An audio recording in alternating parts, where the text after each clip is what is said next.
Wherever you are, we welcome you and thank you for choosing to spend a part of your Sunday with us. We appreciate your viewership and we will continue to do the best we can to provide you with critical, expansive discussions on a diverse range of topics. I am Kitaka Mawutu, and today I will play the role of host to today's program, filling in for our brother, Dr. Kellan Bob. Today, we have a jam-packed show for you. First off on the cards, we will check in with the election pulse in St. Vincent and the Grenadines. We are a matter of hours away from the what many call a very critical election. So we will touch base with our brother, Henry Mangal, an actuary based in St. Lucia. In our second segment, we will have a panel discussion where we will touch base with educators and educational leaders within Grenada and within the global space as we assess the 2020-2021 academic year in depth. So a lot to discuss here on the Bubb Report. Thank you so much for joining us. But before we jump into the discussion, do us a small favor. Hit the share button so your friends, your family, your colleagues on Facebook and YouTube can get in on the action here on the Bubb Report. As I said, first segment, we're joining on the cards. Currently, I'm joined by my brother here, Henry Mangal. How are you doing, my brother? Welcome to the Bubb Report. Can you hear me, Henry? Henry seems to be having some connectivity issues. Henry? Okay. We'll take a short break and we'll get back to you guys in 1 second.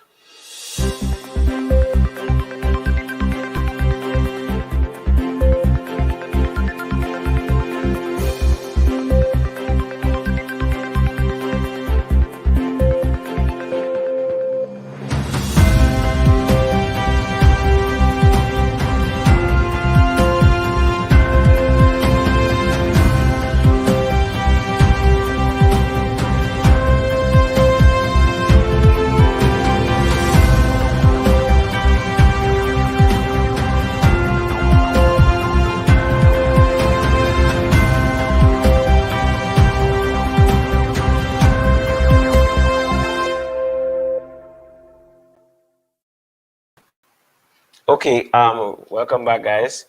So as we sort out the technical issue with our brother from St. Lucia, we are going to move on to the second segment, the discussion on education, assessing the 2020-2021 academic year. So we'll jump right into that segment. So after, if Henry's internet issues and so on is resolved, then he will come in the second segment. Hello and welcome to the Bubb Report. Earlier in July, incumbent St. Lucian Prime Minister Alan Chastanet announced that Monday, July 26 will be election day on the island. Chastanet's incumbency faces many challenges, including an upsurge in crime, the socioeconomic fallout from the COVID-19 pandemic, high unemployment, and an unpopular state of emergency mandate that opponents say has been used as a ruse by his government to implement its governance agenda without parliamentary approval. Also, the United Workers' Party was rocked in early July by the resignation of one of its former political leaders, Stephenson King, who will also contest the July 26 election as an independent candidate. I enter this race on this occasion as a free agent, as an independent candidate, independent to serve the people in their interests. By announcing that the general elections will be held on July 26, 2021, and that the nomination day will be July 16, 2021.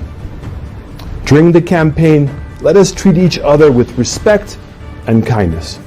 I urge all of you to stay safe, to stay strong, and to stay united. For the St. Lucia Labour Party's part, they are proposing a more inclusive platform of governance and a project of restoring many popular programs, such as the STEP and NICE programs respectively, as well as more support for environmental preservation and the arts.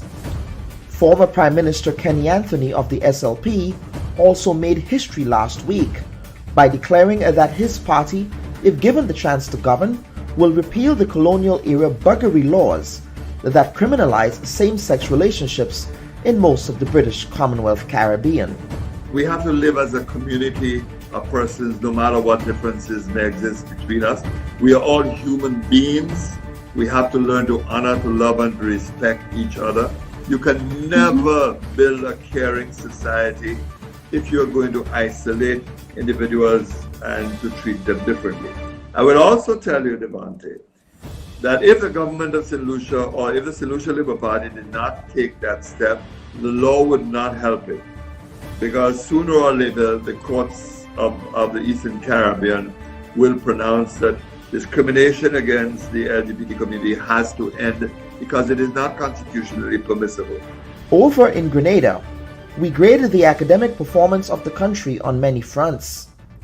Despite a tumultuous year involving pandemic, industrial strife between unions and government, and natural disasters impacting the scheduled sitting of the CSEC exams, Grenadian students continue to perform well in all areas, but especially so in the pure sciences.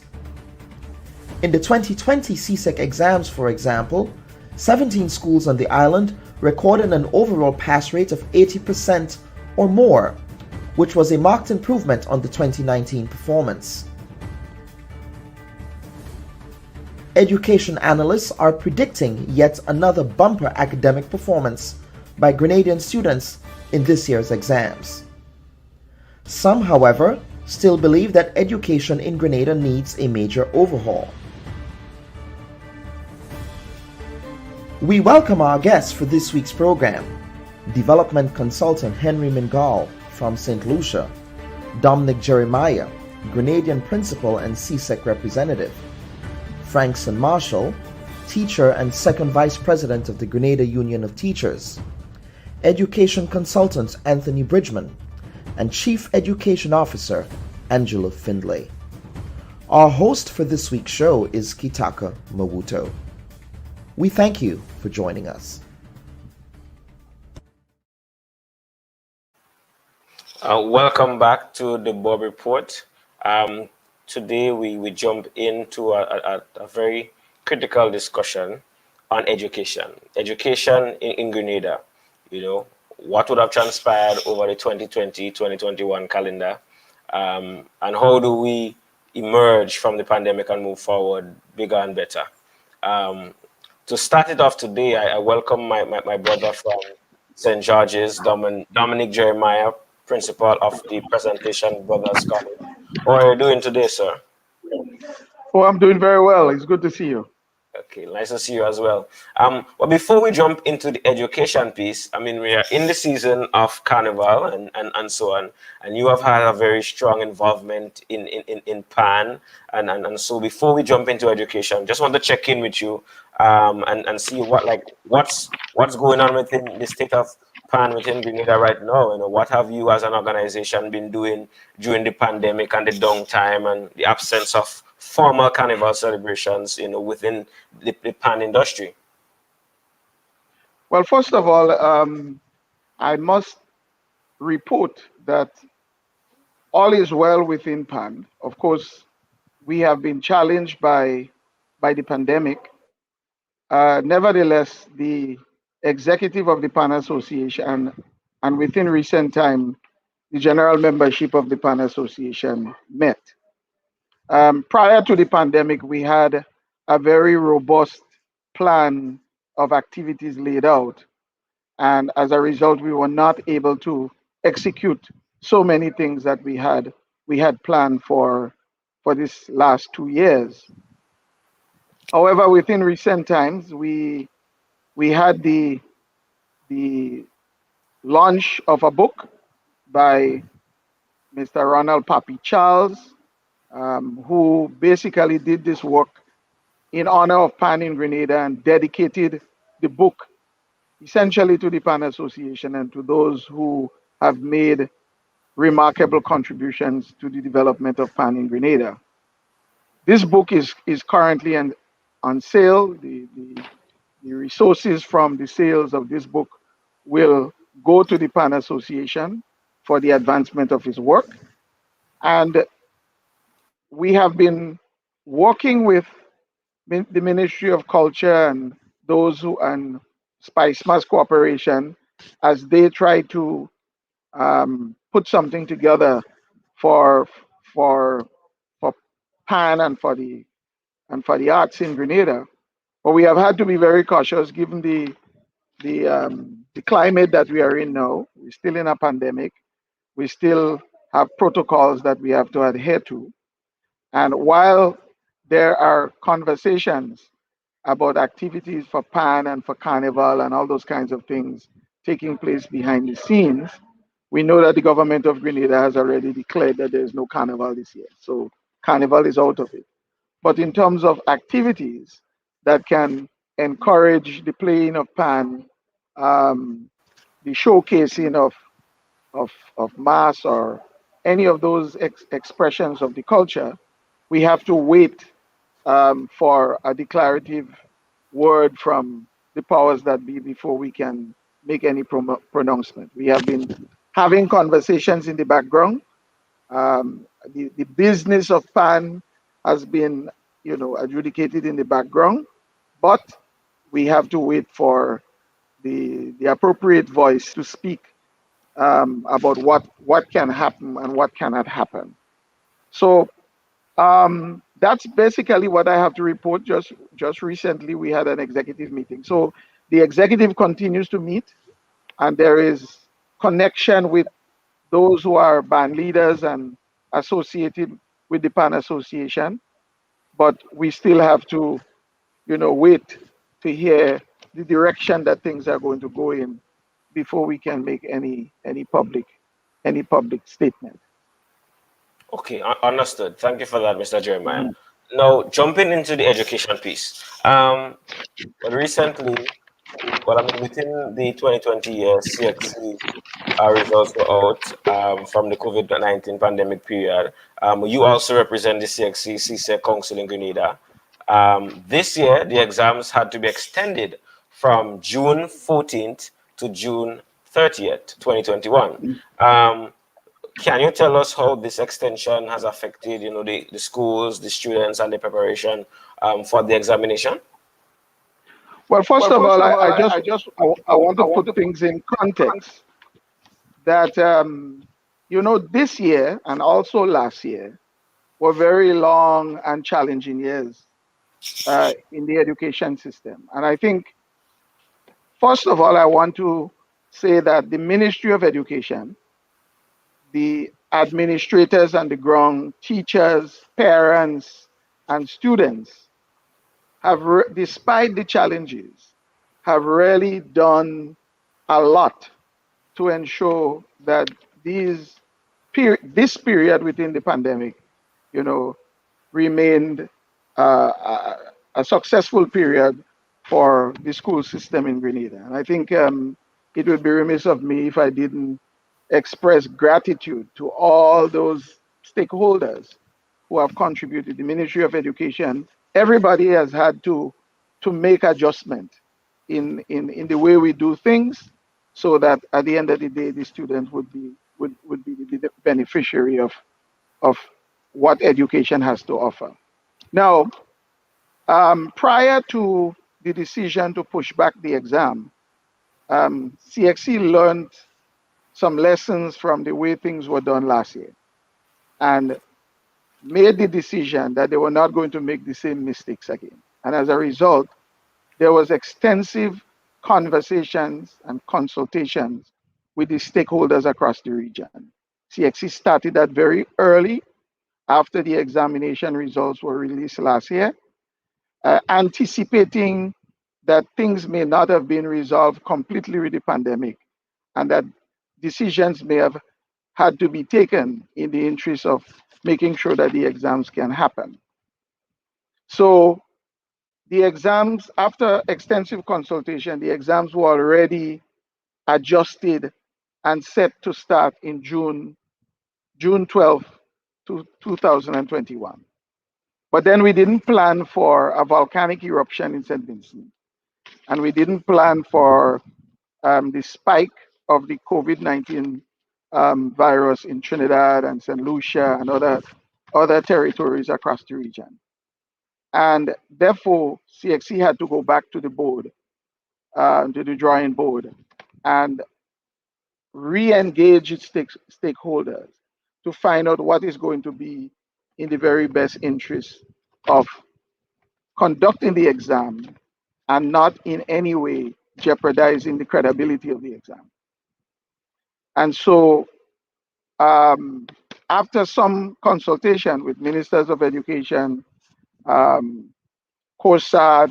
CARICOM, CXC Council, both SEC and Council, the decision was made that in the interest of ensuring that we are not insensitive to the experiences that our brothers and sisters in Trinidad and St. Vincent, who was going through the volcanic eruption and so on, St. Lucia, other islands in the Caribbean, that it would be a gesture of goodwill and solidarity with our territories around the Caribbean to push back the exam. Now, it wasn't readily welcome in some areas because students had to change their mindset.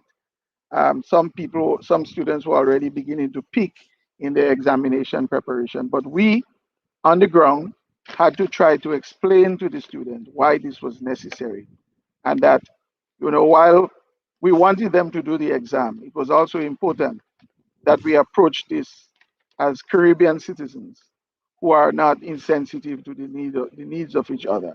Grenada was certainly ready to move ahead, but we took the decision under the leadership of our Ministry of Education to ensure that we understood, or we helped the general public to understand why this decision was necessary. Okay, well, COVID definitely was like a curveball to the education sector within Grenada and the region. For you, in your position as a principal, what has the 2020-2021 academic year been like, and how has COVID affected how you guys operated? Like, I really want to check in with you to see how it has been for you and schools and so on within this period.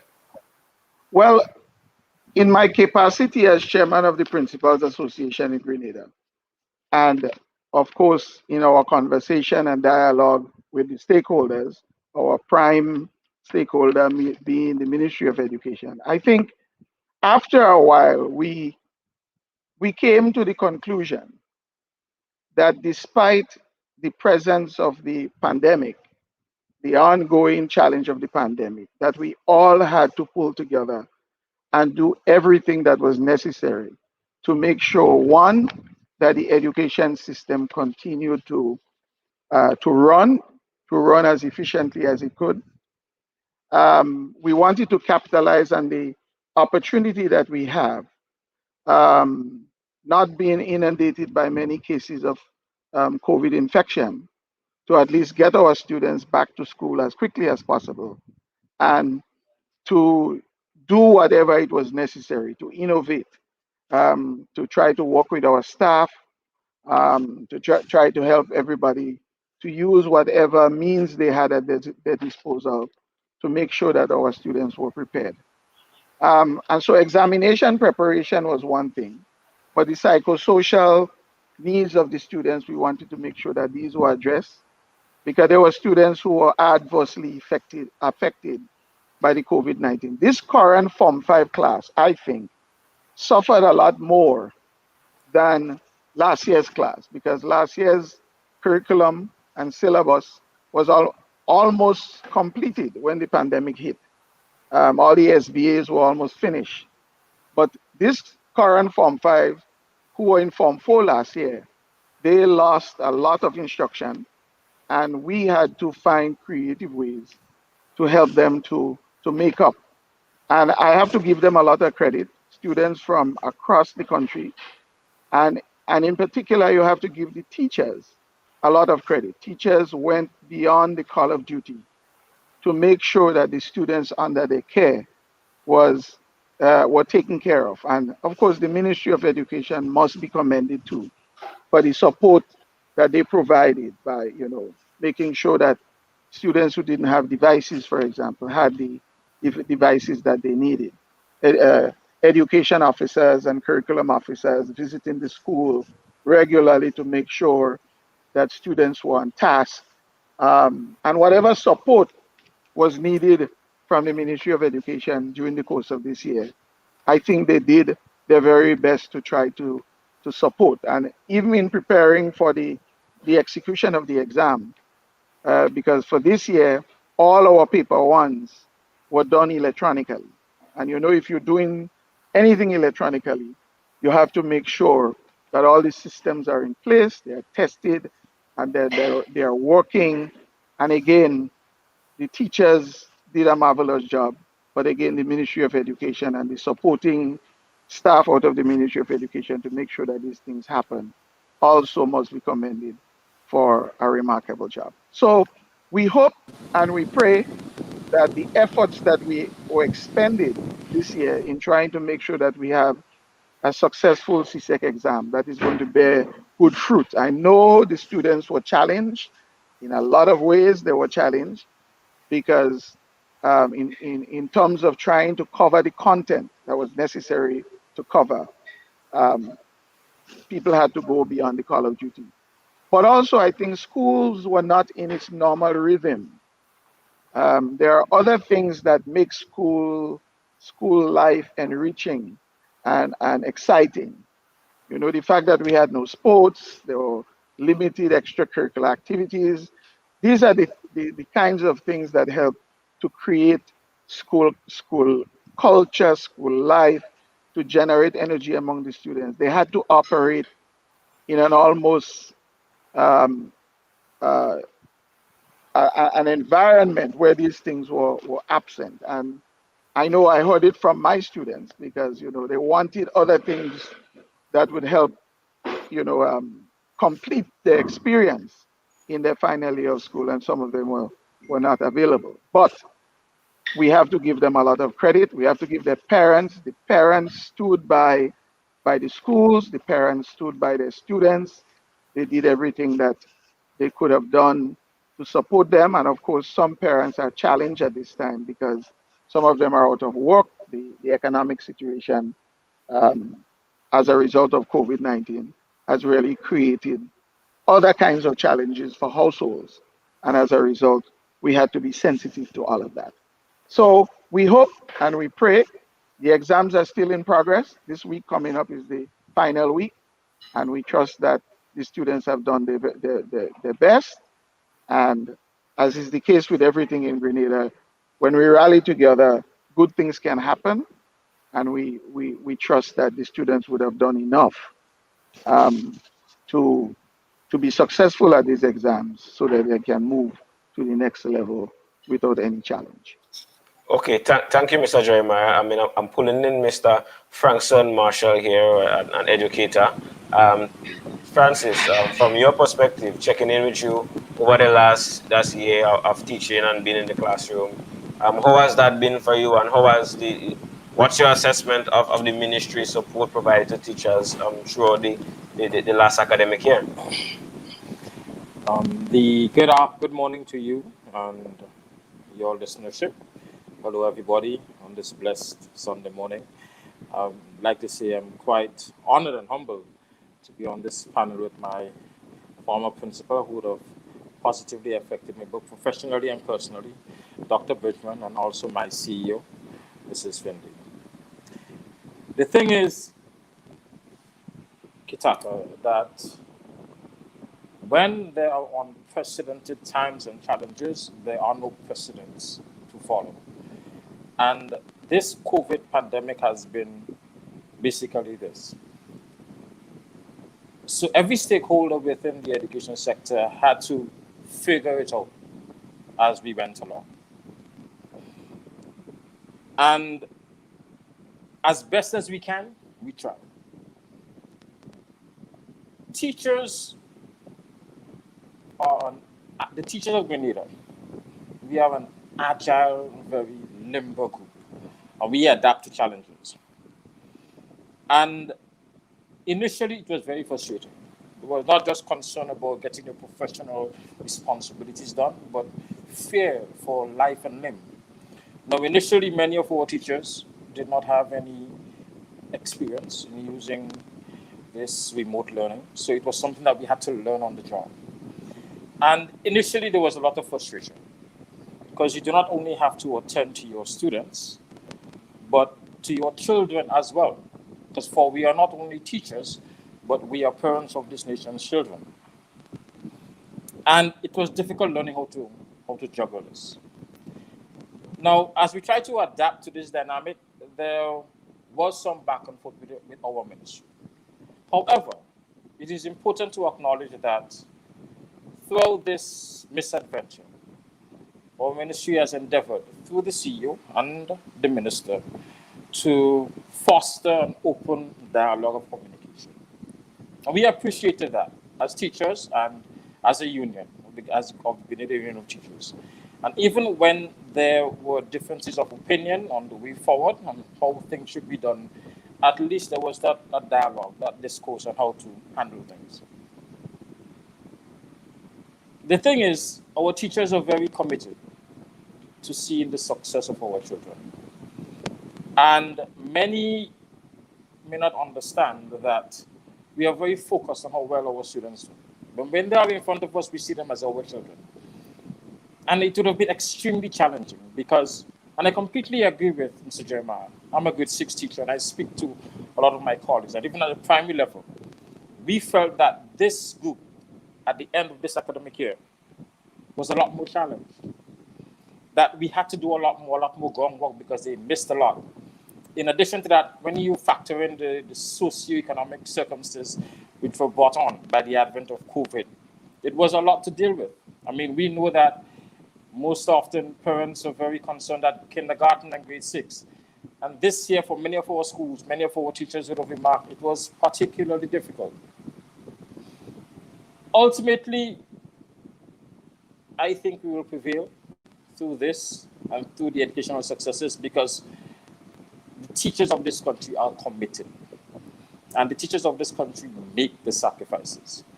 And I think that we should appreciate the efforts of the ministry, even if at times we don't always agree. But there were efforts made to address certain instances. And it is difficult to judge an entity to know exactly what to do when there wasn't that opportunity to learn about it. That's why it was an unprecedented pandemic. Going forward, we think that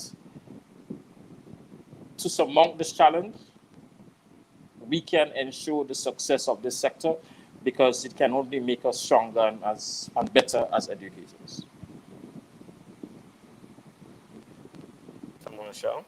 I'll bring in Miss Finley here. Miss Angela Finley, once again, thank you for giving us some time in your morning period to be with us here to discuss this critical topic. What I would want you to do for me as well before you start is to kindly unmute your mic on screen so that I can hear you. So the ministry has a very critical responsibility in terms of overseeing many of the things that happen within the education sector. Now, over the course of COVID and over the last year, how has that process been for you as the chief education officer, having to oversee many of those processes? Like, how has that been for you? Good morning, Kitaka. Well, I must say that the process has been one of learning, and thankfully it was not something that I had to shoulder alone. Many times persons look at the Education Act and they would say the bulk of it says the chief. But thankfully I am ably supported by a team led by our Honorable Minister Emmeline Pay. And together with the support of the Grenada Union of Teachers, the Principal Association, primary principals, secondary school principals, teachers, just about everybody, coming together in various ways, late in the evenings, early mornings, it has really made the process a whole lot easier to navigate. Yes, so I must commend all of the parties, all stakeholders, even the parents and the students themselves for the level of support, the level of understanding that has been demonstrated through a period of time, which, as said by both Mr. Jeremiah and Mr. Marshall, was one where we didn't have a blueprint. So we had to be observing and reacting in some cases, shaping the platform as we moved along. And by God's grace, I must say we have a lot that we can be thankful for when you look at what has been achieved thus far as a Ministry of Education. Okay, so Mrs. Finley, well, it has been echoed by the minister as well as teachers, parents, kids. COVID-19 was really a shocker, like a serious shock to the system. And it has shown many gaps within our education system. I know you guys must have experienced and seen a lot of those gaps. Like, how does the ministry plan, and how have you guys been addressing some of those gaps and bridging some of those gaps in the sector that you guys became aware of as a result of the COVID-19 experience? Right. Well, one of the biggest gaps was in the area of embracing technology to make better learning opportunities for all students under the ambit of what you may call differentiated instruction and learning for all students to have greater success. For a number of years, we have been having workshops to deal with differentiated instructions and technology integration. And what COVID did, which is one of the positives of COVID, was to accelerate this pace at which we were moving in that direction. There was many inhibitors. We had timidity of persons on one hand, access to technological tools on the other hand, and so forth. And COVID has caused us to have to do things at a faster pace than we had envisioned under the ministry's plan for technology integration. So, for example, where we were hoping to introduce devices, e-learning in a phased approach, we could no longer go that piloting route that we had projected, but we had to try and get devices to as many students as possible in the very shortest time. And currently we can, sort of revel a bit, you may call it, in the success that we were able to bring on island devices for the majority of our over 20,000 plus students and 1,600 teachers. And that was a feat that we could not again accomplish on our own, but it took collaboration with key stakeholders. We have devices that are still promised by entities, our OECS Education Management Unit, through collaboration with our global partners in education, the GPE. We're getting some through that avenue. So we are thankful that by September, almost every student within our primary school and secondary school levels should have a device. So this is a plus that has been, brought on by the COVID pandemic. Teachers are comfortable with their devices. They are going from strength to strength. A lot of innovation has come through during COVID when we looked at what teachers have been able to accomplish using the what you may call just the telephones that they had, not knowing that telephone, which was first used mainly for your social networking, it became a tool of learning, and some teachers really utilize it in an admirable way, even for the very young ones at the preschool level. And that did ensure continuity of learning at a time when many persons were challenged and stressed by the uncertainties of the COVID pandemic. Okay, I mean, you made mention to the tablets and devices.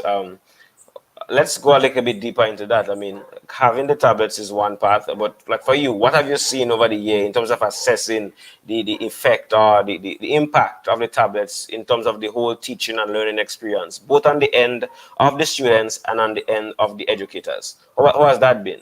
What can you report to us? Right. So I said before we had the chance to even begin that step of planning to roll out our mitigating strategies to deal with the COVID pandemic, teachers of their own volition started with their own creativity to find ways to reach students using the blended approach.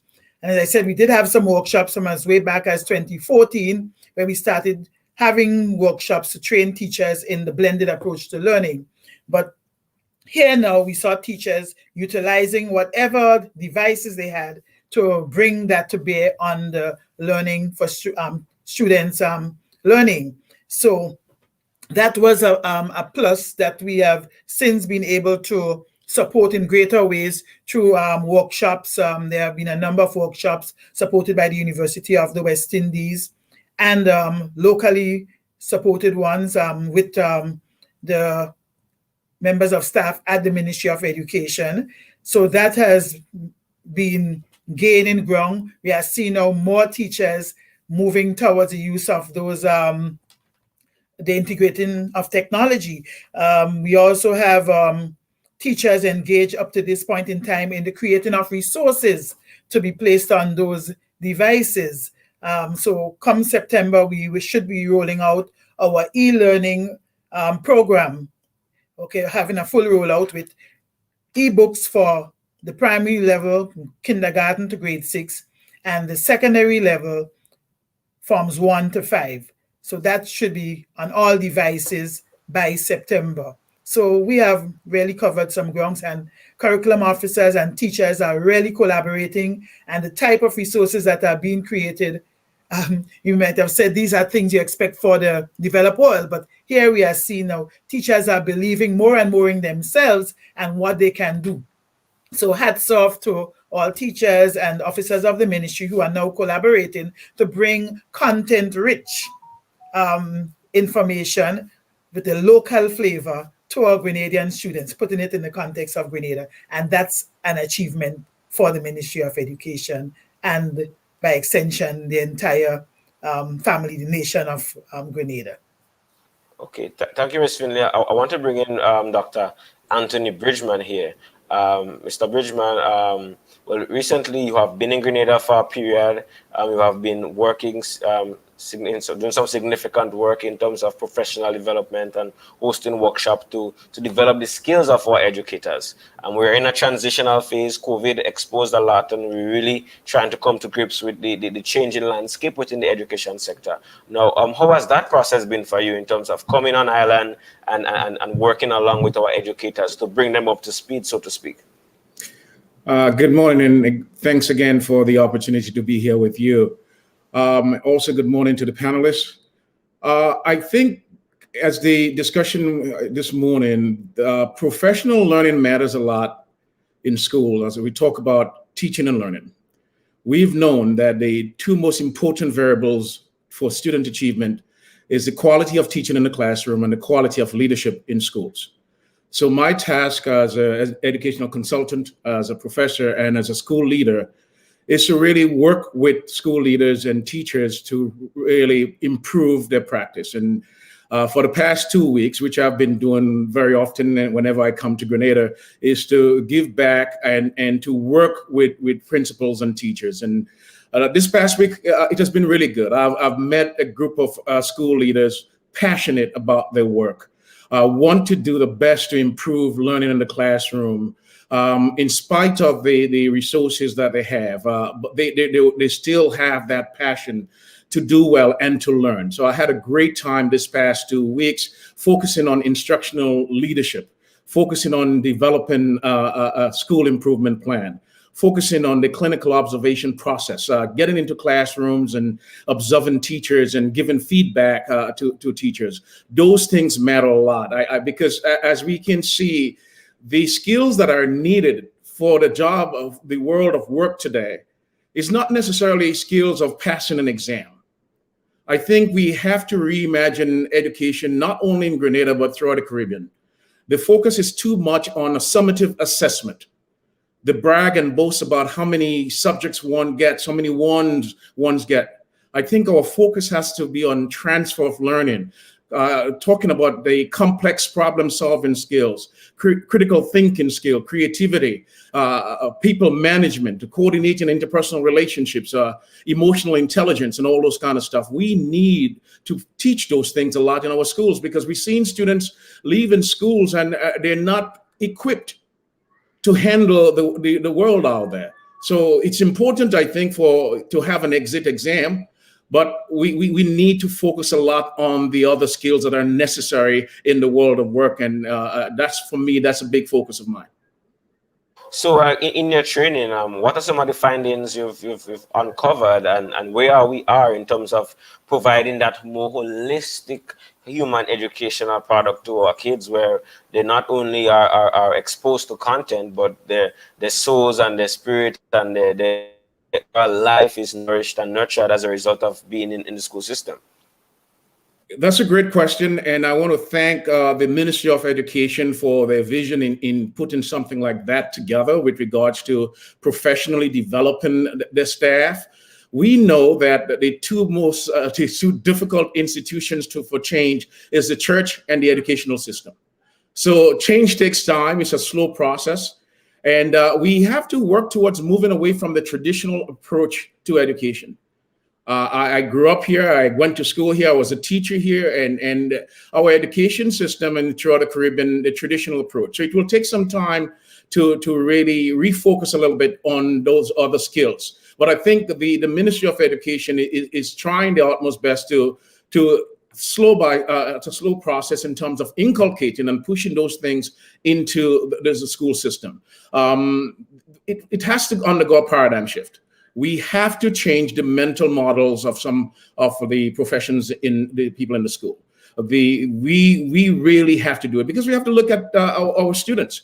Again, the bottom line is, are we preparing our students for the world? That's the ultimate goal. When you look at one's vision statement, that has to be a significant piece about it, not necessarily preparing them for an exam. We have a lot of students who are great test takers, who study and they can answer questions and stuff. But are they critical thinkers? Do we really teach those skills in class? Do we challenge the status quo in school, or we just conform to everything? So in my school, I encourage students' voice. I encourage students to be active participants in the learning. I encourage them to challenge us and ask questions. So I think it's important. I think there's a process. They're starting to do it. But I more and more professional learning needs to take place so that they can shift that paradigm. Okay, I want to bring in, thank you, Mr. Bridgman. I want to bring in Mr. Jeremiah and Mr. Finley here. A critical thing, I mean, in our assessment, I mean, obviously, as you guys stated, after COVID-19 pandemic, the digitization of the educational sector and how you guys operate had to be fast-tracked, you know. Me also being an educator, interfacing and doing research with students and educators, came across a critical thing, you know, principals and educational leaders and their ability to navigate in the digital landscape. So first, this question is for both of you guys, you know, what is in place, or how are we going to address, you know, the gap in skill set with the principals and some of the educational leaders right now in terms of the tech savviness and the ability to command the digital space, which is very critical now as we move forward in terms of education in Grenada. So I'll start with you, Ms. Finley, and then I'll hear from the principals, the president of the Principal Association, and Mr. Jeremiah. Okay, bridging the divide. Now, as you rightfully said, there are young persons who are probably more tech savvy than some of us older folks. And in acknowledgement of that, what the ministry has done, at the ministry, we have now put in place some junior IT champions, both in secondary schools and most primary schools at this point. We are still rolling out the primary program. Additionally, we have appointed 6 district IT officers. And these persons were involved since last year in supporting schools, leaders, teachers in getting up to speed with technology. So this year, they are now appointed officially as district IT officers. They would work with the junior champs, and also in every secondary school and the primary school, we are putting in senior IT champions as well. So with the senior IT champion, the junior IT champs, and the district IT officers, we expect that we would see a lot of enhancement in what's happening at the school level and also at the ministry in terms of bringing the IT agenda into its proper perspective. Mr. Jeremiah, you'd have to unmute your mic as well. Sure. President, in your capacity as principal, you know, how has that transition been, and what's going on with, you know, the rest of your principal, you know, pals in terms of them transitioning within the digital space? Okay, that's a great question. I think I want to put a couple of things in context. Prior to COVID-19, a number of schools, secondary school principals, and even there are a couple at the primary level, had already started to move in the direction of digital education. As a matter of fact, I could think of 2 or 3 schools who had already built their platform just before COVID, before the advent of COVID. And in August last year, well, not last year, but 2019, the Caribbean Association of Principals of Secondary School had its conference, its biennial conference in St. Vincent. And the focus of that conference was infusing the education system in the region with technology. As a matter of fact, while some of us of the delegates were at that conference, we communicated with our minister because we were so excited about some of the things that we were hearing at that conference. And most of us came back with the resolve to do something to equip not only our staff, but to equip our students and our school community with digital education. So another thing that the Caribbean Association of Principals of Secondary School did during the pandemic is that we had a series of workshops specifically geared towards, in our case, secondary school principals, dealing with hands-on practical skills that they needed to use not only personally in the execution of their duty, but also in providing leadership in the schools. And the the quite a number of the principals have continued to develop themselves in that area. Of course, all the opportunities that have been provided by the Ministry of Education, a lot of the principals have taken advantage of that. But I think also, I know in a number of schools, principals have already started to build teams. In this case, digital teams to help manage the platforms, to help use the skills and the talent of the younger teachers or the teachers who are more knowledgeable in the area to help develop the other members of staff so that they could be more effective in the execution of digital education. But there's one last thing I want to say. I think even as we embrace technology, there are a number of things in our school system that are very good that we need to make sure that we identify and we build on them. Because sometimes the tendency is when we have new things which we must embrace, and when change comes and we must embrace change because change in some ways is inevitable, we just want to make sure that those good things that have helped our students to develop the multiplicity of skills in the past. Because I think for most principals, the focus, and as Dr. Bridgman says, the focus is not on just passing exam. Exam is a necessary part of what we do. But I think the formation and the development of our students to become critical thinkers are some of the things that some of us have been doing over the years. And we want to make sure that as we embrace technology, that we don't lose those values. And trust me, with the reason why a lot of our students have been able to leave the Caribbean and go overseas and do very well is because we have things in the system that have worked for us. Of course, we have to open our mind, broaden our horizon. There are a lot more that we have to learn, but we certainly don't want to lose sight of those things that have enabled our students to go overseas and to be able to embrace higher education, to be able to function in the world of work. I just saw a video circulated by GBSS, a past student of GBSS recently. And the way in which he praised some of those fundamental values that made him who he became is certainly some things that we don't want to lose, and that's a challenge that current educators have. We have new things coming. We want to embrace them and refine them, but we also have traditional things. And COVID has opened up opportunities, but COVID, we also have to be careful that some of the opportunities do not offset some of those things that we have in the system that are valuable. Okay. Thank you, Mr. Jeremiah. What I'm hearing from you there is it's synthesizing the best of both worlds, synthesizing the positives of what is going well for us, as well as grasping and pulling in what is new. Well, in recent World Economic Forum report in terms of education and just the world and jobs and just life in general, the world has changed. We are in the era of information, where it's no longer about what you know, but is how do you apply what you know to create a better world for everyone to coexist?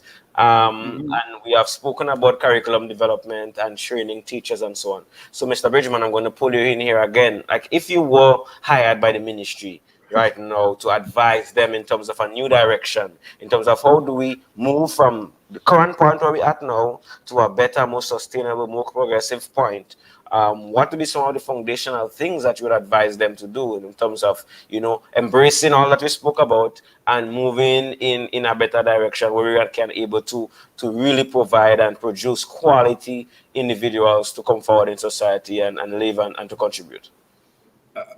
Thank you again, and another great question. And I join with Mr. Jeremiah. Yes, technology is great and all that, and we need the technology for the 21st century. But I think you got to go back to what's working in schools, and the relationship matters a lot in schools with students, and an adult sustained caring relationship with a child matters. With regards to your question, I do work closely with the Ministry of Education. If I were to change the paradigm in terms of education here, it's a lot. We are a traditional society. And as I said, we're in the 21st century. We're 21 years into the 21st century. And I think we're still doing a lot of stuff from way back in the 1930s. In reforming and reimagining our schools, we have to change the dynamics in the school system. The lecture format as to how we have on our classrooms, I want to see more classrooms that are more collaborative rather than this single file desk. Students should be working collaboratively with each other and not necessarily teacher talk. I think we have to move away from the chalk and talk. Students are very resilient and capable of their own learning. I think we have to integrate more technology in. The use of homework more effectively in our classrooms have to be looked at very closely. And my number one piece will be teaching and learning. A strong focus has to be that, and really working with our teachers. And sometimes some may not be the right fit. We have to have difficult and uncomfortable conversation with some folks who are not doing the job. The bottom line is we have to teach the nation's kids, and we have to teach them well. How you talk to students matters a whole lot too. Again, go back to the relationship with the teacher-student, the leader-student. It is important. I'm one, my style of leadership is very distributive. I tell my teachers and my other staff that I hire them, and I hire them for a purpose. Do your job, I'm gonna stay out your way. Okay, I'm going to come visit, but my role is to give you effective feedback for you to grow. I'm not a gotcha type person. So all these things are for me. I will try to focus on those things in the school system. We have to make some change. And I know, again, as I said before, it's difficult to make change in education because of the bureaucracy and the mindset of people. But we really have to change the mental models of what education is and what students should be able to know and do in school when they leave us. It's important. We have to work with the CXC people and all those kind of stuff. Mr. Jeremiah talked about coverages. They have to cover the entire curriculum because of COVID and how the students again are very resilient. I didn't think they lost learning, and he's correct in saying they lost instruction. We can get them where they are, and that's where the assessment folks who put the assessment together has to be cognizant of that and not necessarily force someone into coverage. I'm more into depth of understanding than coverages. Okay.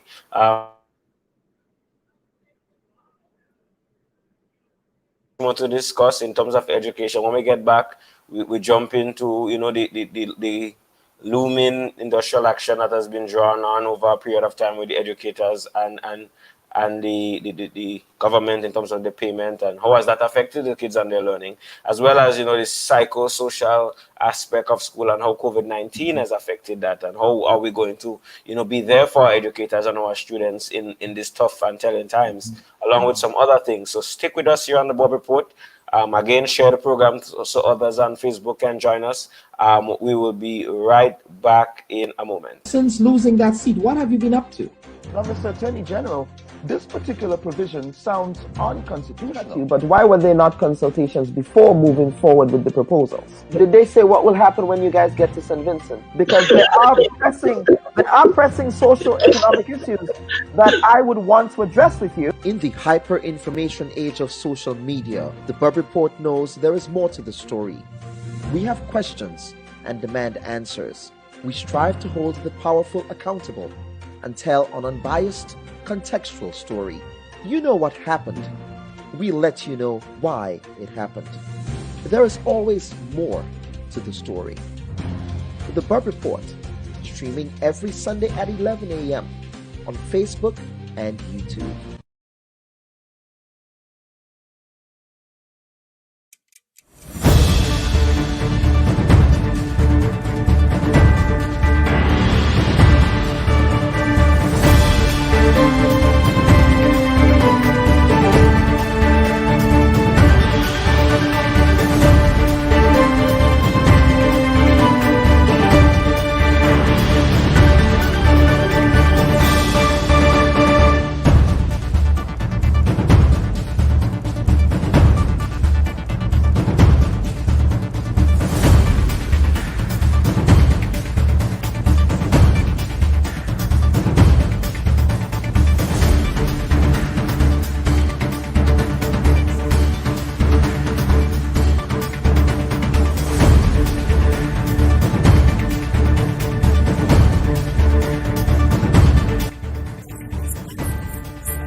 Welcome back to the Bubb Report.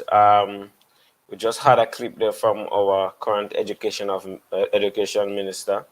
What I would describe as a cloud has been looming over, within this whole COVID-19 period, over our education system in terms of the current extended industrial action and industrial negotiations that are taking place between the union and the government. Frankson Marshall, you hear with us. You have been critically working with the unions in that whole fight for 4% and pensions. First off, I would like you to react to the sentiments that was just shared by the minister in the clip that we just played a while ago. To be honest, I was having audio issues, so I didn't actually hear what was said. So I cannot accurately respond. Okay. So for you, so another question. Many, the ministry, parents and a lot of people have the view that, we are going through a lot in terms of COVID-19. It's not ordinary times. And many are saying, that like the union should be a bit more sensitive in terms of, their approach and them moving forward to claim their 4%. Like, what's your response to that line of thinking and argument? Kitaka, the first thing to observe is that teachers are going through too. Our families are going through as well. Our children are going through as well. So let us not separate teachers as an aside group of the population. That is the first thing. Secondly, repeated practice becomes tradition. And in our country, in our education sector, sacrifice made by teachers on behalf of our students, our children, is the tradition. It has become so much of the tradition that when teachers decided to enact a work rule some years ago from 2018, we had negative comments because it has been so ingrained in the psyche of Grenadians that the things that teachers sacrifice to do are what they are normally expected to do. But we do it because we care. Now, in 1989, when there was industrial action, I was a child. In 1999 to 2000, there was some actions as well. I was a student as well. And the gains from these actions are what I am benefiting now as a citizen of this country, as a teacher of this country. The greatest natural resource that Grenada has is not its weather or its flora and fauna. Those are very important. It's not the oil because we haven't really found it yet. The greatest natural resource we have, Kitaka, is the people of this country, children, and the citizens that they become in society. And the greatest positive effect afforded upon these young citizens is by the teachers of this country. Now, sometimes I'm very disappointed when I hear that false dichotomy that the teachers fighting for what is theirs is in some way polar opposite to the benefit of the children. That is not so. And whenever discussions are slanted upon that line, it is disingenuous. Teacher benefit should never be seen as mutually exclusive to the benefit of children. Because when teachers benefit, the children benefit too. The parents work hard. Parents sacrifice for their children. And as teachers, what we can do, our duty is to do our best for these children. But in many cases, we do a lot of parenting as well. So our hats are always rotating and always full. Presently, the price of a gallon of gas is about $17. By my research, I think it is the highest in the Eastern Caribbean. If you look at the price of goods at the supermarket, you don't have to be an economist. I do not have to be as esteemed as Dr. Antoine or as learned as him. The ordinary Grenadian can see that your dollar is worth less and less.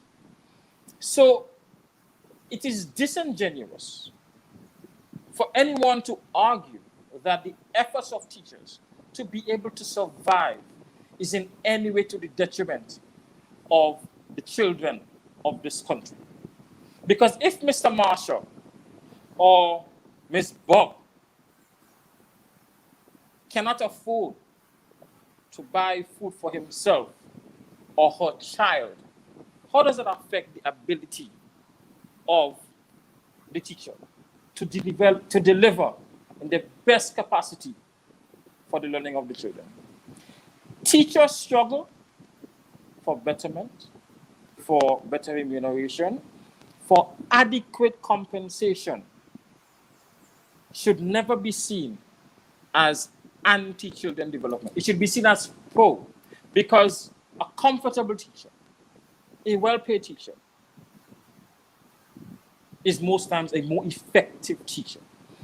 And as a union, we would have had discussions with our government, and we are never anti-government. Our government ruling party entertains 14 seats in parliament. It's because teachers vote for them too. We are not anti-government, but we are pro-teacher. Our greatest resource is our children. And if there are avenues where our teachers can be afforded what is due to them, So let it be. So when we see investments being made elsewhere and so forth, fine. But treat the teacher with respect, for we want nothing but the success of our children. We want nothing but the success of Grenada. And as a matter of fact, I hasten to add that teaching as a sector has contributed the greatest amount of human resource to our most esteemed cabinet. So that is my position on the issue. Okay, thank you, Mr. Marshall. I want to pull in Mr. Jeremiah and Ms. Finley here. I mean, industrial action, not the best situation. You know, teachers walk the road, teachers not been in the classroom for an extended period of time. How has that affected and how has that been for you guys within your respective responsibilities within the education sector? I'll start with you, Mr. Jeremiah, and then I'll move over to Ms. Finley. As a principal, like, how has that been for you? Well, first of all, I must declare that I am first and foremost a member of the Grenada Union of Teachers, because the Grenada Union of Teachers bargain on my behalf, even as a principal.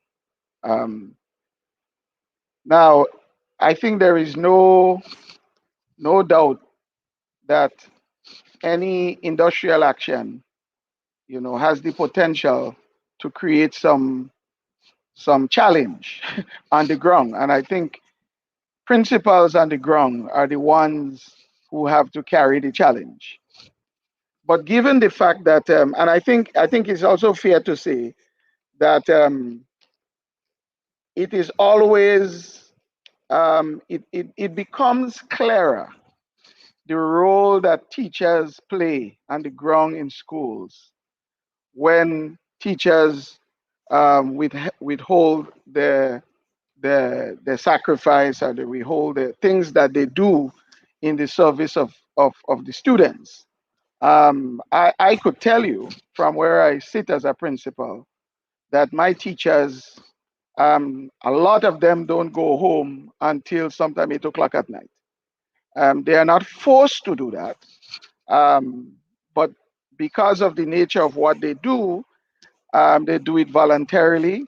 Um, if it means going the extra mile with a student, training students, for example, in track and field or in any other activities, debating, whatever, they do that willingly. And I think what the industrial climate demonstrated is that these things that teachers do willingly in the interest of the students, first and foremost, but in the interest of the school and of the system, that sometimes these things cannot be taken for granted. And as I indicated very early on in the program,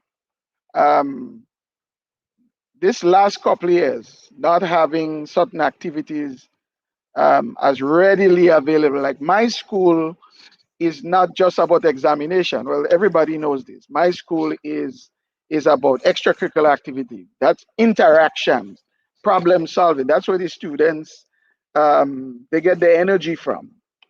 And when the students are not able to do that in rhythm on a daily basis, I had delegations of them coming to me at some point asking, so when is this going to happen? When is that going to happen? And I think they have an understanding of why is it that the teachers have taken the action that they have taken. But the fact that they have come and they're asking questions is an indication to me that they felt that something in their school life, in our school culture, is missing. But I want to go back to the basic point that I think I agree with the point that Mr. Marshall made about understanding the role that teachers play.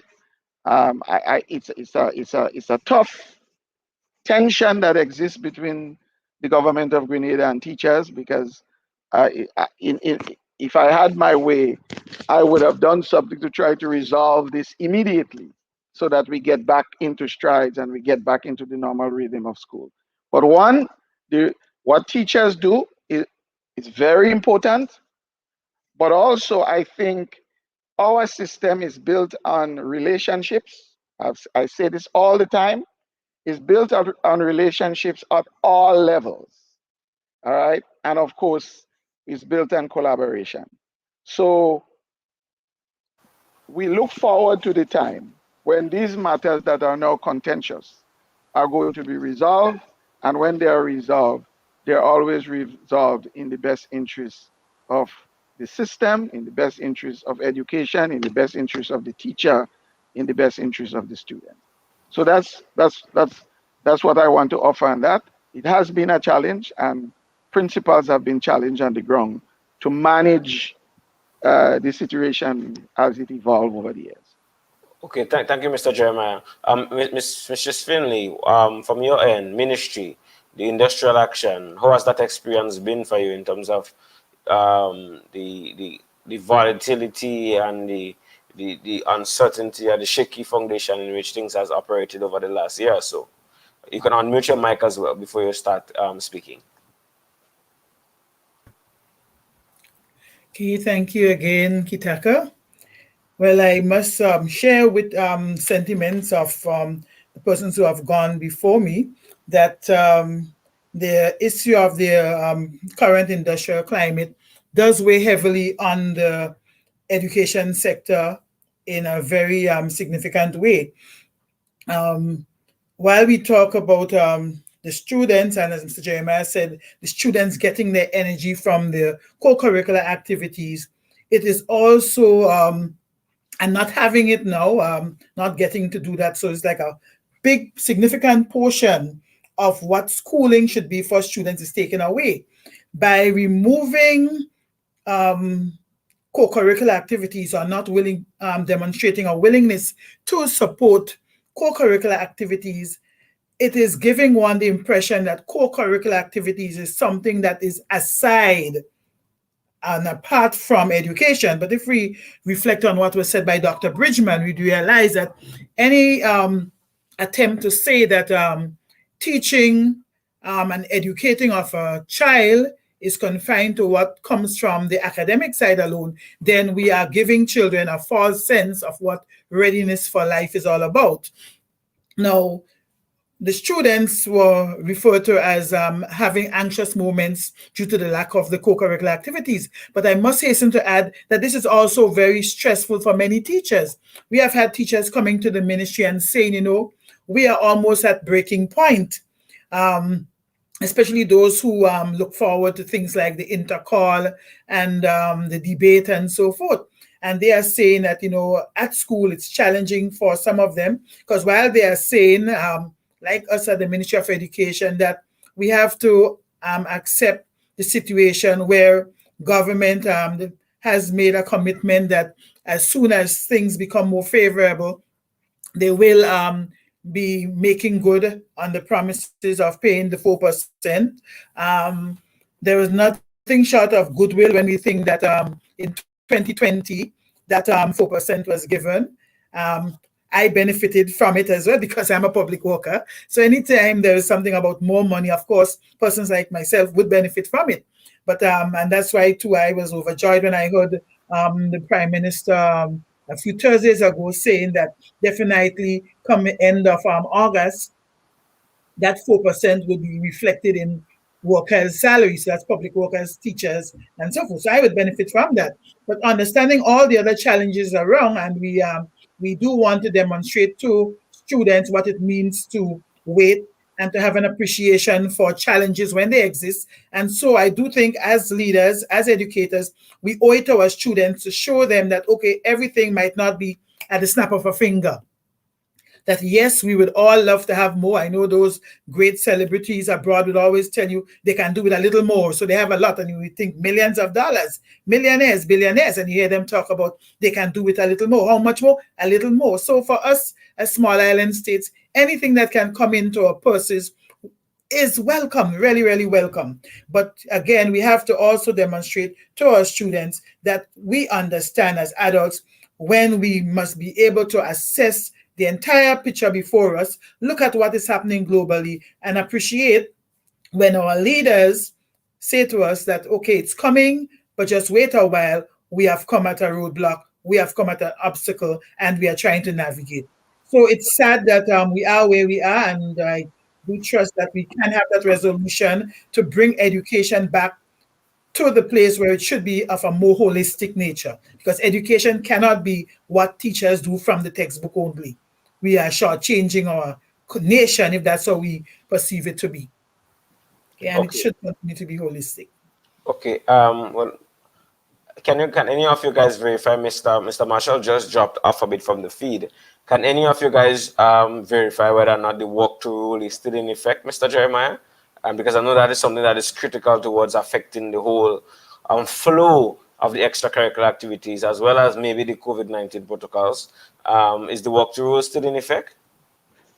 Well, I cannot make a definitive statement on that. I think Mr. Marshall would be best placed to be able to speak to that in a definitive way. Well, I think he's back, Mr. Marshall. Is the Yes, walkthrough I'm rule here. still in effect?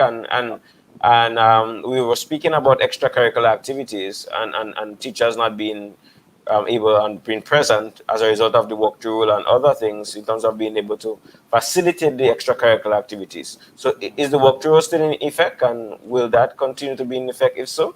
And Formally, the simple answer is yes. We are hoping to have the situation resolved. It is important to put some context here, because sometimes when there are a number of issues being dealt with, one can be at risk of just putting them all together. The walkthrough rule would have been enacted as in response to the government's deduction of teachers' salaries in 2018. Our simple position was that when the salaries are returned, we would return to the traditional unpaid sacrifice that we put forward. That has not been resolved as yet, but it is an issue which we have not given up upon. So for now, the formal position of the Grenada Union of Teachers is that this walkthrough scheme exists. Okay, all right, thank you. I'll bring in Mr. Bridgman here. I mean, we're speaking about extracurricular activities and that holistic, development of kids and so on. And also moving now to, COVID, the psychosocial aspect and impact of the pandemic. And we heard Mr. Marshall speak about, a well-paid teacher is much more capable of being able to effectively deliver in the classroom. This all ties back to the teacher's psychological position and status, and them being well in the mind and the soul and the spirit and so on. How critical is that, and how can we ensure that those aspects of the teacher's lives is catered to, so as to ensure that they're able to effectively contribute? And Bart, that's a great question. Just going back first to the extracurricular activities, and it builds your school community. Okay, when students participate outside of the school day, it builds your school community. It builds the psychic. So education is holistic. It's not just the cognitive aspect. We have to look at involvement in those things. And I'm hoping that you can get back to that as soon as possible. It's really important. The psychosocial aspect, and we tend to talk a lot about our students. As I said before, students are very resilient, but we don't talk a lot about the adults. We have to take care of our adults' well-being. It's documented. An unhealthy teacher, a teacher who does not feel a sense of belongingness in school, impact the instruction on a daily basis. So we need to ask them how they're doing sometimes, and take care of their needs. And this past 2 weeks, one of the things I spoke at length about to the principals and vice principals and heads of departments is that take care of yourself. We have to take care of ourselves and balance ourselves. Mr. Jeremiah said that some of his teachers are there late at night, and that's good in terms of the teachers' impact and belongingness in the school, but they have to take care of the physical health. Okay, this COVID situation, this pandemic, I've seen a lot of my teachers and my work with them, they broke down many times. And yes, there are a lot of extraneous variables and external factors that impact their life, their family, the industrial action right now. And those things matter to them with regards to their issues. Yes, we ask them to be professional in the work environment, but at the same time, their well-being matters a lot. And we need to find help and ask them how they're doing. The basic question, are you okay? What can I do to help you out? I heard from the principals this week that the workload, and I'm glad to hear this morning the clipping that you played of the Minister of Education providing the help in the school in terms of a manager, because they want to be in the classroom, but they talked about that in terms of the workload. But the bottom line, our students' well-being matters a lot, but the teachers, the staff on a day-to-day basis, it's important that they take care of themselves, and we help and work hard to help them take care of themselves too. Okay, I want to pull in Mr. Jeremiah here. I mean, you interface with teachers within your institution as well as teachers within and principals across Grenada. What is the moral like right now with educators? Where are they at right now in terms of the general energy and feel, coming out of the pandemic and moving forward? How do they feel? What's the moral like? Well, what I'm picking up is this. First of all, I want to establish a premise. I think the pandemic is not the only time that Grenada has experienced crisis and challenge. And I have been around long enough to have experienced periods when we went through crisis and challenges, and how our people have risen above the challenges. Hurricane Ivan, we had, political upheaval, etc. But we have always risen above it. There's a lot of goodness in Grenada. There's a lot of goodwill in Grenada. I think right now there's a lot going on. There's a lot going on with teachers. I think there's great fear about a number of teachers, principals. I know a few. I just had a conversation with a few principals a few days ago. There's a concern about their retirement, for example, and whether, in fact, how are they going to make ends meet when they retire. So the issue of the pension is not just an idle issue, it's a real issue for a number of teachers and principals who are on the verge of retiring. I think what I am picking up to is that Dr. Bridgman said it, there has to be the sense across the system that teachers and principals feel that they are valued. And it can't just be talk.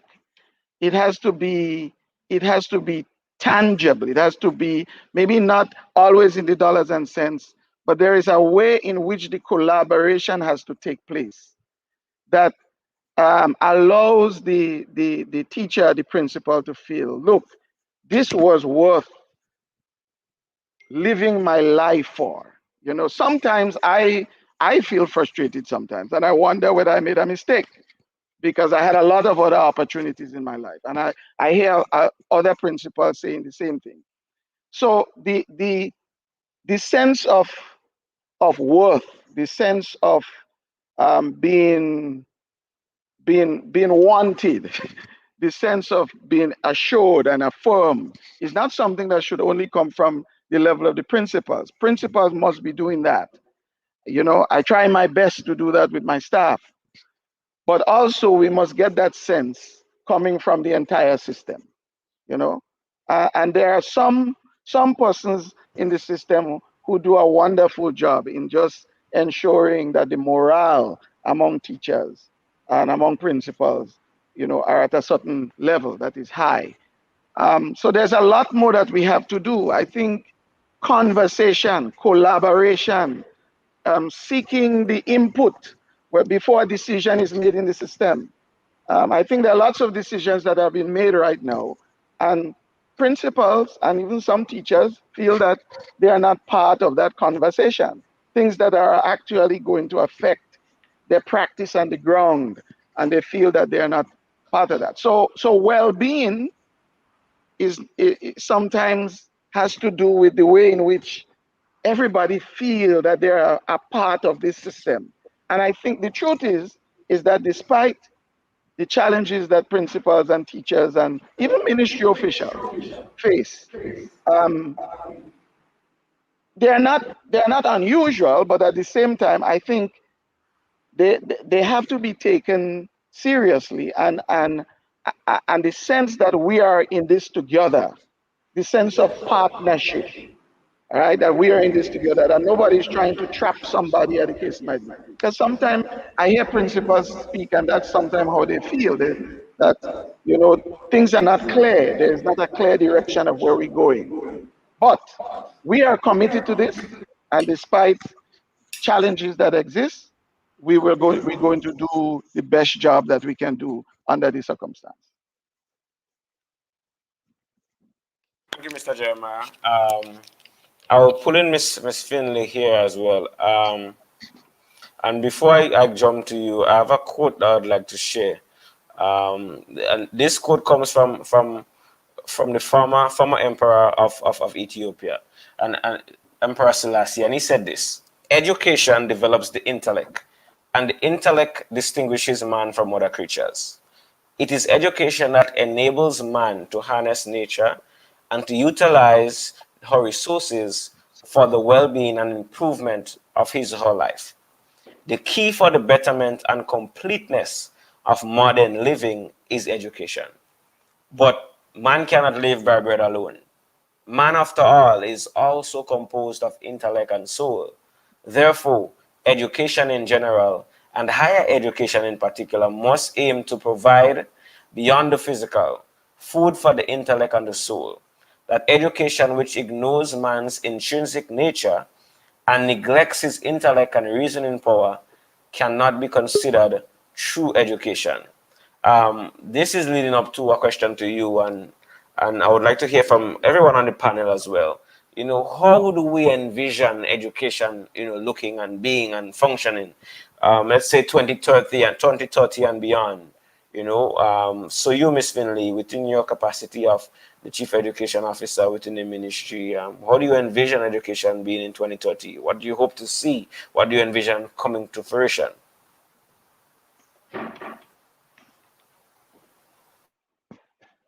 I think you'd have to unmute your mic for us there, Miss Finley.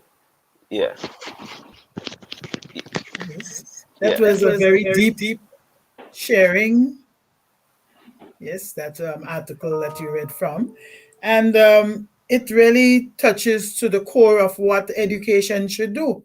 Because he said if education, someone is educated, it should translate into a more well-rounded individual, morally, yes, spiritually, socially, yes, values clarification, yes. So value-based education is one of the things we are pushing, we are encouraging and promoting in schools. And ultimately, 2030, when we look at all that is happening on all fronts, we should see, and persons should be able to experience a better nation for it. What more can I say in that regard? This is definitely the vision of the Ministry of Education. More well-rounded individuals, holistic, and our mission speaks to that. Well-rounded individuals being able to make a meaningful contribution to society, being fit to live with and being fit to live for themselves, taking care of themselves and being that kind of citizen, well-rounded citizen. So I think we are at a place that great things are expected. While we have been having success, maybe about 30% of our students doing very well, there is that dissatisfaction at the Ministry of Education about the number of students who are reading below grade level, for example. But with the structures that are being put into place, we are confident that we should see more students being interested in lifelong learning, more adults pressing on to accept that learning doesn't stop and that there is much to gain from continuous development, lifelong learning. Living is a dynamic entity, and you cannot, from 1 minute, think that I have made it, I've learned it all. Every day should be a day to grow, a day to go and develop. So this is what I envision for 2030 and beyond. Thank you, Mistress Finley. Well, I like what you said there in terms of education being a lifelong process, and it's a continuation, and it doesn't end when you leave the classroom. So you, Mr. Bridgman, you work as an educational consultant and an education leader at the forefront of driving the development and professional development of educators. Like, what do you envision for education, not only within Grenada, but in the region and the wider world for in 2030 and beyond, to be able to hit the targets and to deal with the changing landscape of life as we know it? Yes, and I want to join with Mrs. Finlay. The idea of lifelong learners, I think that should be the goal of education. And to continue, we don't just stop when you move on from one level to the next. As an adult, adult learning is also important, that we have to be lifelong learners. We have to read. We have to look at research. We have to follow the science and not just get caught up in a Facebook post and like this and comment without reading for understanding. We really have to change the paradigm here and educate our community, with regards to being lifelong learners. And the quote that you use, that's a powerful quote with regards to looking at education from more a generalized piece and a gestalt, so to speak, the system perspective. So what I envision continuous learning. I've been doing this for a long time, and I'm learning. Every time I do a workshop, every time I do a professional learning or build a professional learning community, I'm learning myself. So, and I'm taking back a whole lot of stuff that I learned from this past 2 weeks. So I think the idea and to adapt to change, we have to act fast sometimes and do it, and the willingness to change. We can't just say this is Grenada and this is the way we are. We are in the part of the global sphere, and we have to make some changes and in our school system. And I want to see the change in the classroom. The dynamics of the classroom has to be changed. The teacher should not be that lecturer. The teacher should be the facilitator of learning. And have students take responsibility for their learning. That's one of the biggest changes I would like to see happening here. Too often we've seen, especially how the classroom is set up for lecture and for chalk and talk. We have to move away from those things, and those things will help a lot. So, yeah. Okay, thank you, Mr. Bridgman. Mr. Jeremiah, you principal, a stalwart, and have been involved in the education process and in a leadership role for some years in Grenada, the PBC and so on. What do you envision for 2030 and beyond? What does your soul desire to see in education? Well, I want to echo the sentiment of Dr. Bridgman and the CEO that education, part of the purpose of education is to facilitate and develop the desire for lifelong learning. But I want to add a few other things that I have been reflecting on, certainly within the recent time.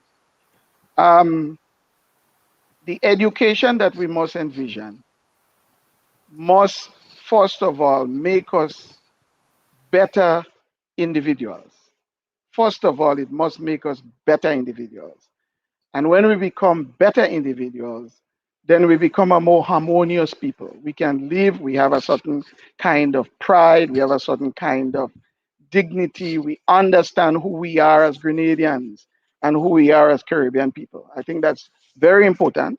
Secondly, education, while I subscribe to the view that some education has to be about skills, there are certain skills that we must have in order to be economically self-sufficient. But education in its traditional understanding is not only about skills. We want to encourage skills. We want to put things in place for skills development to happen.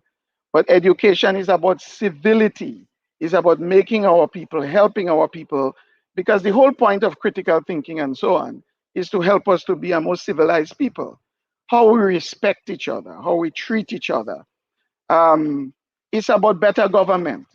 If, for example, we do not have, our education doesn't really serve its purpose,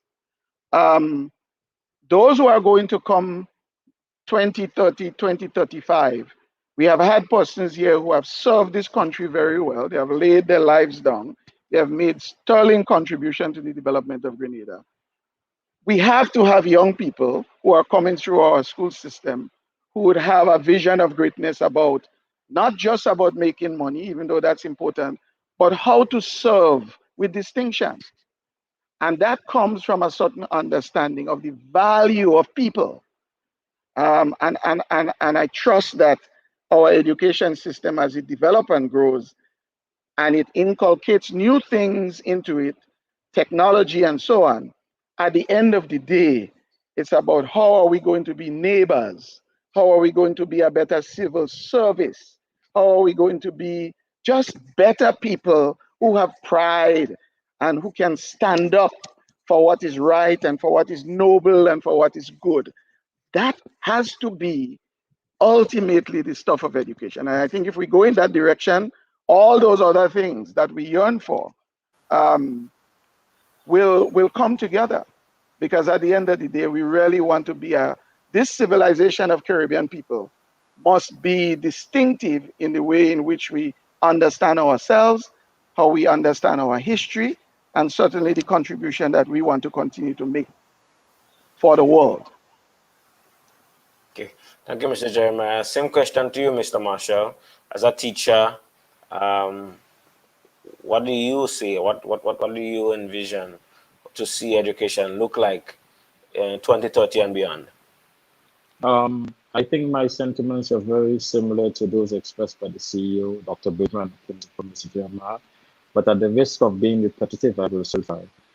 I think, first of all, education should engender a love for learning, love for knowing new things and understanding. Secondly, I think education should create a certain level of critical thinking when it comes to general information, being able to identify misinformation. If you look at sometimes political views, even views on the vaccine, you can see that sometimes there is not a very fine-tooth comb intellectually used to address a lot of the things that we read and we see. And I think that going forward, we would like education to have that more dynamic, to create a more dynamic Grenadian citizen. As I said before, the most important resource we have is our country. And I think lastly, education should help us understand that there are a wider variety of opportunities for engagement, not just occupation out there, than the traditional doctor, teacher, lawyer. Our education should be able to help create successful YouTubers, successful Instagram business people, successful consultants like Dr. Bridgman, perfect example. But people who understand, and I think Mr. Jeremiah identified it earlier, the values that we have as Grenadians and how these values can be used to help us be successful in whatever diverse areas of life we find ourselves. And that is a lot of what I would like to see from our generation re-education, because Grenada is not too small to have a startup. Okay, thank you. So I mean, I really appreciate everything that has been shared so far from everyone in this conversation. Um, we were note to the guests. We were supposed to have a gentleman from St. Lucia to give us an update on the election, but unfortunately, he has been having some technical issues in connectivity, so we are unable to have him up at this point. He's still unable to fully connect. So we apologize for any inconveniences caused in terms of that uncertainty. I know as educators, you guys must have been having your fair share of challenges as well in terms of kids connectivity and internet dropping and so on. So I think it has become a customary thing to be more sympathetic to. So most likely we would have a follow-up after the results because the election is tomorrow. But I must say I appreciate all the sentiments shared by you guys, and I'm so appreciative of you sharing your Sunday because it's very critical. I know Sundays are time to chill, to go to church, to have your wonderful Sunday meal, and so we really appreciate you being with us and sharing your expertise in education. And as we wrap up, because we are at that time where we need to wrap up, I will just give you guys 30 seconds, 45 seconds max to share your final comments, final thoughts, final thing you want to share with the audience before we wrap up here on the Bubb Report. I'll start with Mr. Jeremiah, then I'll move to Mr. Bridgman, then Mr. Marshall, and then to you, Mistress Finley. Mr. Jeremiah, you up first. Final thoughts, 45 seconds.